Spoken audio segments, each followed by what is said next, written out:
బ్రేకింగ్లో చూస్తున్నాం. ఏపీ ప్రభుత్వం కీలక నిర్ణయం తీసుకుంది. పంచదార్ల కొండను నో మైనింగ్ జోన్గా ప్రకటించింది. మైనింగ్కు సంబంధించి వచ్చిన ఫిర్యాదులపై చర్యలు చేపట్టిన ప్రభుత్వం 2153 హెక్టార్ల క్వారీ లీజును రద్దు చేసింది. పంచదార్ల కొండలో ఇకపై మైనింగ్ కార్యకలాపాలకు అనుమతి ఉండదని ప్రభుత్వం స్పష్టం చేసింది. అనకాపల్లి జిల్లాలోని పంచదార్ల కొండపై కూటమి ప్రభుత్వం నిర్ణయం తీసుకుంది. పంచదార్ల కొండను నో మైనింగ్ జోన్గా ప్రకటిస్తూ ప్రభుత్వం జీవో జారీ చేసింది.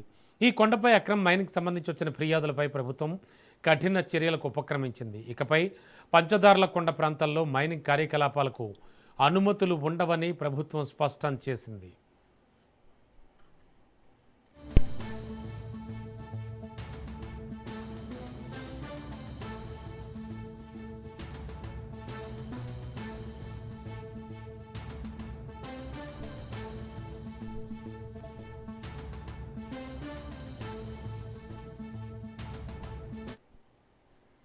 ఏపీ ప్రభుత్వం కీలక నిర్ణయం తీసుకుంది. బ్రేకింగ్లో చూస్తున్నాం.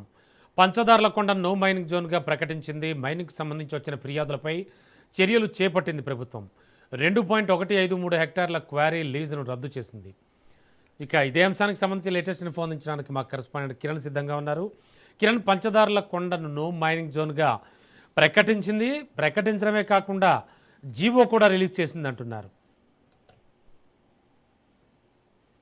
Good evening Ramana. ఏదైతే అనకాపల్లి జిల్లాకు సంబంధించి రాంబిల్లి, మునగపాక, అచ్యుతాపురం ఈ 3 ప్రాంతాలలో ఉన్నటువంటి ఏదైతే పంచదార్ల కొండ ఏదైతే ఉందో దాన్ని నో మైనింగ్ జోన్ గా ప్రభుత్వం కొంచెంసేపు క్రితమే ప్రకటించింది. దీనికి సంబంధించి మొత్తం 6 జిల్లాలకు సంబంధించి డిస్ట్రిక్ట్ రివ్యూ కమిటీ మీటింగ్ లో కూడా ఈ నిర్ణయాన్ని ప్రభుత్వం వెలువరించింది. దీనికి సంబంధించి జీవోను కూడా పాస్ చేయడం జరిగింది. సుమారుగా 2.153 హెక్టార్ల విస్తీర్ణంలో ఉన్నటువంటి ఈ కొండకు సంబంధించి గత కొంతకాలం నుంచి కూడా అక్కడ మైనింగ్ చేస్తూ పర్యావరణానికి హాని కలుగుతున్న నేపథ్యంలో పెద్ద ఎత్తున ఆందోళన వ్యక్తం అవుతున్న పరిస్థితి మనందరికీ చూస్తే, ముఖ్యంగా ఈ రాంబిల్లి కానీ, అదేవిధంగా అచ్యుతాపురం కానీ, మునగపాక ప్రాంతాల్లో ఉన్నటువంటి సహజ సిద్ధమైనటువంటి కొండ ఏదైతే కొండను పూర్తిగా తవ్వుతున్న నేపథ్యంలో మైనింగ్ పాల్పడడంతో ఒకసారిగా పెద్ద ఎత్తున ప్రతిపక్ష పార్టీలు కానీ, మరోవైపు అక్కడ ఉన్నటువంటి స్థానిక ప్రజలు కూడాను తీవ్ర అభ్యంతరాలు వ్యక్తం చేయడం, ఆందోళన చేయడం కూడా తెలిసిన సంగతి. ఈ నేపథ్యంలో దాదాపుగా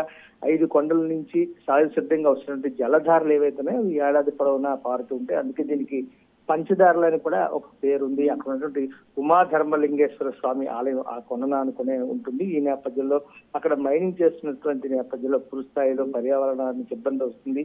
అదేవిధంగా పురావస్తు, మరోవైపు భూగర్భ జలాలు పూర్తిగా అడుగంటిపోయే ప్రమాదం ఉంటుంది. మరోవైపు మతపరమైనటువంటి చిక్కులు వస్తాయనేటువంటి ఉద్దేశంతో ఈరోజు ప్రభుత్వం నో మైనింగ్ జోన్ గా ప్రకటించడం కూడా మనందరికీ తెలిసిందే. దాదాపుగా 15/5 అంటే సుమారుగా 15వ తేదీ మే 2036 వరకు కూడా, అంటే మరో 10 సంవత్సరాల పాటు అక్కడ ఎటువంటి మైనింగ్ చేయడానికి అనుమతి లేదు.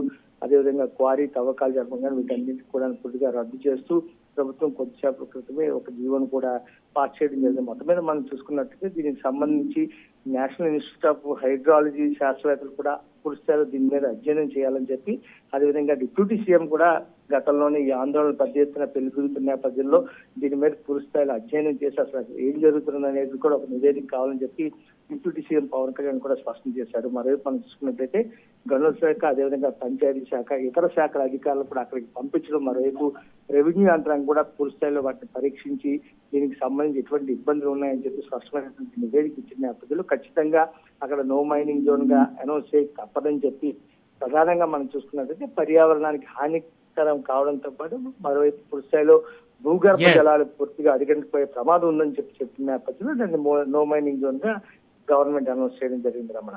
Okay, thank you.